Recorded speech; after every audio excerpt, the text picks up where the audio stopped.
Business की कुछ ताजा खबरें आज की इस छोटी सी वीडियो में। तो आज की फर्स्ट न्यूज जियो ब्लैक रॉक के बारे में है, जिसको सेबी की तरफ से 4 पैसे फंड लॉन्च करने की परमिशन मिल गई है और अब इस 4 फंड में से 3 फंड इक्विटी के होने वाले हैं, 1 डेट का होने वाला है। तो बढ़ते हैं नेक्स्ट न्यूज पर, जो कि एनटीपीसी के बारे में है और जिसको गवर्नमेंट की तरफ से 20,000 करोड़ का इन्वेस्टमेंट का अप्रूवल मिल गया है। और अब इस नई इन्वेस्टमेंट से एनटीपीसी जो है अपना शॉर्ट टर्म टारगेट को कंप्लीट करेगा, जो है 19 गीगावाट ग्रीन एनर्जी का बाय FY 27। तो बढ़ते हैं नेक्स्ट न्यूज पर, जो कि डीएलएफ के बारे में है और जिसने अपना पहला प्रोजेक्ट मुंबई में लॉन्च कर दिया है। तो रिसेंटली डीएलएफ ने अपना पहला रेजिडेंशियल प्रोजेक्ट दी वेस्ट पार्क मुंबई के अंधेरी रीजन में कर दिया है। आज 17 जुलाई को लॉन्च हो चुका है और साथ ही इस पूरे प्रोजेक्ट को प्रीमियम कैटेगरी में लॉन्च किया जाए, जिसमें इस प्रॉपर्टी के होने वाले फ्लैट जो है वो 5.5 करोड़ से लेकर 7.5 करोड़ तक होने वाले। बढ़ते हैं नेक्स्ट न्यूज पर, जो कि ChatGPT वर्सेस माइक्रोसॉफ्ट की टूल्स एक्सेल और पावर पॉइंट के बारे में है, जिसमें कि रिसेंटली कुछ रिपोर्ट्स के हिसाब से OpenAI बिल्ड कर रहा है अपना खुद का स्प्रेडशीट और स्लाइड, जिसकी हेल्प से वो लोग अपने सॉफ्टवेयर में एक्सेल और पावर पॉइंट को रिप्लेस कर पाएंगे, यूजर को बेहतर एक्सपीरियंस दे पाएंगे। तो बढ़ते हैं नेक्स्ट न्यूज पर, जो कि एयरलाइंस वर्सेस अडानी एयरपोर्ट्स के बारे में है, जिसमें कि recently Adani run Mumbai airport ने बोला है सभी प्राइवेट जेट ओनर्स को, सभी एयरलाइंस को, कि 31 तक यहाँ से निकल जाओ या फिर अपना प्लेन लेके शिफ्ट हो जाओ नवी मुंबई। अडानी ग्रुप ऐसा क्यों बोल रहे हैं सभी एयरलाइंस और प्राइवेट जेट ओनर्स को? तो उसके पीछे कारण है कि मुंबई एयरपोर्ट को एक नया पैरेलल टैक्सी वे बनाना है और इसी प्रोजेक्ट के लिए उनको अपना एग्जिस्टिंग एयरक्राफ्ट पार्किंग एरिया जो है वो खाली चाहिए, ताकि जो प्रोसेस है वो स्मूथली और जल्दी से हो सके। अगर आप लोग मुंबई से, तो आपको पता ही होगा कि वहाँ पे कितना ज्यादा कम स्पेस है। इसी चीज की वजह से प्राइवेट जेट और एयरलाइंस के जो प्लेन्स खड़े हुए हैं जहाँ पे एक्स्ट्रा स्पेस ऑक्यूपाई किया जा रहा है, वो उनको खाली कराना चाहते हैं। इस चीज के अलावा एक और रीजन भी है कि नवी मुंबई जो एयरपोर्ट है वो भी अडानी के अंडर ही, आप लोगों को पता ही होगा। वहां पर उस एयरपोर्ट से रेवेन्यू आना स्टार्ट हो जाए, इस चीज की वजह से भी वो लोग ये करना चाह रहे हैं कि वहां शिफ्ट कर दिया जाए कुछ एयरलाइंस को, ताकि यहाँ का भी काम कंप्लीट हो जाए और वहां का भी। और अगर आपको पता है तो जितने भी इंडिया में एयरपोर्ट्स है वो अडानी ग्रुप के अंडर ही है मोस्टली। बढ़ते हैं नेक्स्ट न्यूज पर, जो कि ChatGPT का यूज कर पैसे डबल करने की स्कीम के बारे में है, जो कि एक रेडिट यूजर ने किया है और उन्होंने इस चीज को क्लेम किया रेडिट पर कि कैसे उन्होंने ChatGPT और ग्रोक का यूज कर ऑप्शन ट्रेडिंग से पैसे अपने डबल किए हैं। और अपने पैसे को डबल करवाने के लिए उन्होंने कुछ ऐसा प्रॉम्प्ट लिखा कि you are head of the options at quants fund, फिर आगे अपनी जितनी भी रिक्वायरमेंट थी उसको डाल दिया। देन इस पूरे चीज का जो रिजल्ट रहा ग्रोक AI से और ChatGPT से, उन्होंने 18 ट्रेड में से 17 ट्रेड्स को क्लोज किया, जिसमें कि सभी में प्रॉफिट रहा और ChatGPT इस रेस को जीत गया ग्रोक AI से, जिसमें कि ChatGPT के 13 विन्स रहे जितनी भी पूरी स्ट्रेटेजी थी। इसके अलावा ग्रोक वहीं 5 विन्स के साथ रहा। इस चीज के अलावा उन्होंने इस प्रॉम्प्ट के साथ साथ एक और चीज भी दी, जो कि था लाइव डेटा,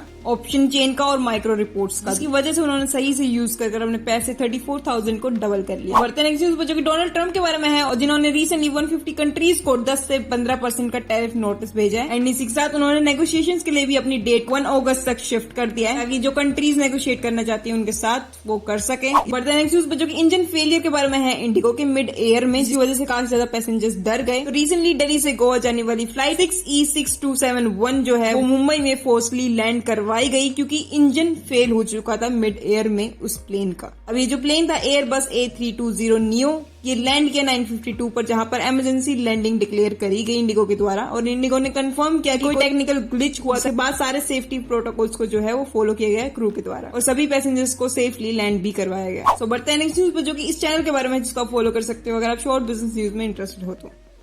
धन्यवाद।